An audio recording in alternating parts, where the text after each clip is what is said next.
নমস্কার, 7 নিউজ নেটওয়ার্কে আপনাদের স্বাগত। আরজিকর কাণ্ডে ধৃত যুবক সঞ্জয় রায়কে 14 দিনের পুলিশ হেফাজতে নির্দেশ দিলেন বিচারক। গত শুক্রবার আরজিকর হাসপাতালে এক মহিলা চিকিৎসকের দেহ উদ্ধারের পর ক্রমশই ঘনীভূত হতে থাকে রহস্য। শারীরিক নির্যাতনের পর তরুণীকে খুন করা হয় এমনটাই অভিযোগ তোলে মৃতার পরিবার। আর এই ঘটনার তদন্তে নেমে শুক্রবার রাতেই এক যুবককে আটক করে পুলিশ। হাসপাতালে সিসিটিভি ফুটেজ দেখেও যুবককে আটক করা হয় বলে খবর পুলিশ সূত্রে। জিজ্ঞাসাবাদের সময় কথায় অসঙ্গতি মেলায় যুবককে আজ সকালে গ্রেপ্তার করে পুলিশ।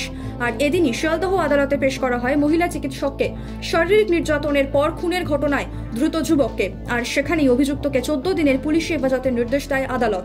সেই সঙ্গে পেশায় সিভিক ভলান্টিয়ার সঞ্জয়ের মানসিক বিকৃতি রয়েছে কিনা তাও খতিয়ে দেখা হচ্ছে।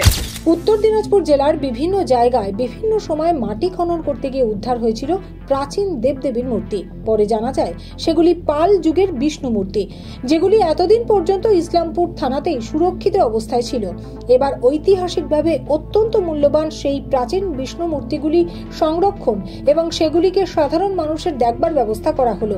ইসলামপুর মহকুমা তথ্য ও সংস্কৃতি দপ্তরের উদ্যোগে এদিন পাল যুগের দুটি বিষ্ণু মূর্তি ইসলামপুর থানা থেকে জেলা মিউজিয়ামে স্থানান্তরিত করা হলো।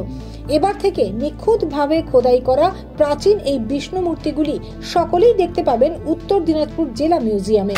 ফের বড়সড় ডাকাতির ছক বানচাল। আগ্নেয়াস্ত্র এবং ডাকাতির কাজে ব্যবহারের বিভিন্ন সরঞ্জাম, 4 চাকা গাড়ি সহ পুলিশের জালে 4 দুষ্কৃতী।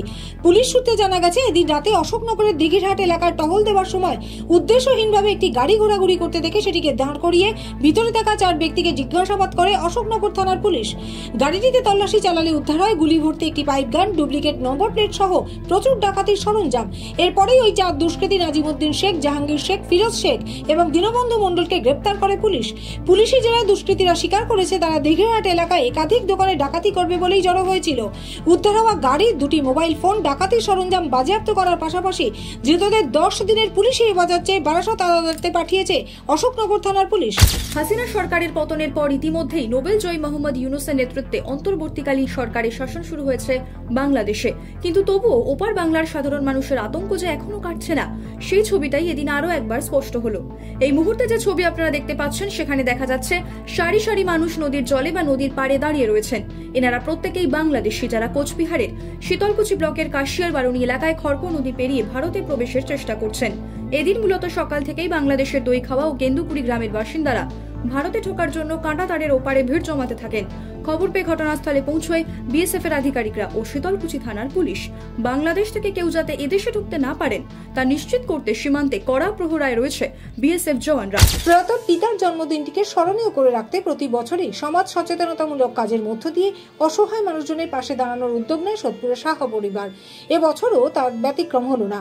এদিন সাহা পরিবারের তরফে পানিহাটির প্রগতি যুব সমাজ ক্লাব প্রাঙ্গণে ভালো আছি ভালো থেকো শীর্ষক অনুষ্ঠানের মধ্যে দিয়ে প্রয়াত নির্মল কুমার সাহার স্মৃতির উদ্দেশ্যে বিনামূল্যে চক্ষু পরীক্ষা এবং স্বাস্থ্য পরীক্ষা শিবিরের আয়োজন করা হয়।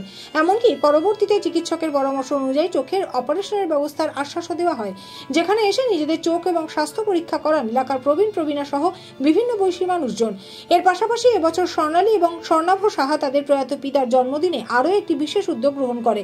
সেটি হলো এলাকার আর্থিকভাবে পিছিয়ে পড়া কৃতি ছাত্রছাত্রীদের হাতে শিক্ষা সামগ্রী তুলে দিয়ে লেখাপড়ায় তাদের আরও উৎসাহিত করার প্রয়াস। আর এমন উপহার পেয়ে ভীষণ খুশি পড়ুয়ারা। প্রয়াত পিতার জন্মদিনে এমন অভিনব উদ্যোগে সামিল হয়েছিলেন বহু বিশিষ্ট ব্যক্তিবর্গ। এই ঘটনার প্রতিবাদে অবিলম্বে দ্রুত শাস্তির ব্যবস্থা করতে হবে। এই দিনটি হলো অবিলম্বে শাস্তির ব্যবস্থা করতে হবে।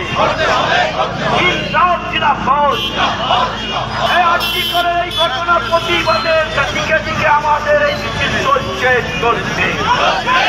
এই দ্রুত এই ঘটনা দোষীদের শাস্তির দাবিতে আমাদের অবস্থান চলছে। আমাদের মেডিকেল কলেজের ছাত্রীকে ধর্ষণ করে খুন করার প্রতিবাদে আমাদের এই অবস্থান বিক্ষোভ চলছে। এই অবস্থান বিক্ষোভের থেকে আমাদের দাবি অবিলম্বে দোষীদের গ্রেপ্তার করে উপযুক্ত শাস্তি দিতে হবে।